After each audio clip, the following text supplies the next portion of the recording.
এই ফিলিস্তিনের ভাই আপুদের জন্য, সমর্থনের জন্য। আচ্ছা আচ্ছা আচ্ছা, মানে এটা কি জন্য মনে করছেন যে আমাদের দেশ থেকে এটা প্রতিবাদ জানানো প্রয়োজন? আমাদের দেশ বলে না, মুসলমান হিসাবে, একজন সাধারণ নাগরিক হিসাবে, একজন মানবিকতার দিক হিসাবে, যে যাদের উপর নির্যাতন হচ্ছে তাদের উপর আওয়াজ তুলবো না? আপনারা দেখতে পারতেছেন যে বিগত বছরগুলো থেকে ইহুদিরা, খ্রিস্টানরা এবং অমুসলিমরা মুসলমান দেশগুলোর উপর, মুসলিমদের উপর অমানবিক নির্যাতন, অত্যাচার এবং জুলুম চালিয়ে যাচ্ছে। বোল্ডোজার দিয়ে তাদের বাড়িঘরগুলো ভেঙে দিচ্ছে, হাসপাতাল ক্লিনিকগুলো ভেঙে দিয়ে গুরমার করে দিচ্ছে। কিন্তু কোনো জাতিসংঘ থেকে এবং মানবাধিকার, আন্তর্জাতিক মানবাধিকার সংস্থা থেকে কোনো পদক্ষেপ নেওয়া হচ্ছে না।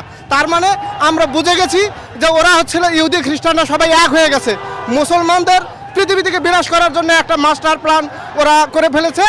যার কারণে আজ আমরা এই লং মার্চ করছি এবং আমাদের সবাইকে এক হতে হবে।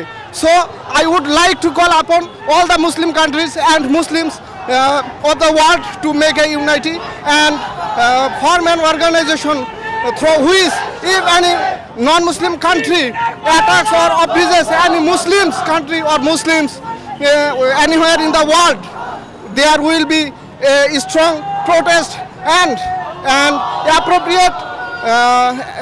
appropriate to such actions. So thank you, ধন্যবাদ। পরিবার শুদ্ধ আমরা আসছি, আমার ছেলে মেয়ে নাতি নাতকুর যা আছে সব নিয়ে আমরা আসছি। বাংলার প্রত্যেকটা ঘরের থেকে প্রত্যেকটা লোক যাতে এই মিছিলে অংশগ্রহণ করে, আমরা এটা চাই। ফিলিস্তিন জিন্দাবাদ, জিন্দাবাদ। ইসরায়েলের দুই গালে জুতা মারো, তালে তালে।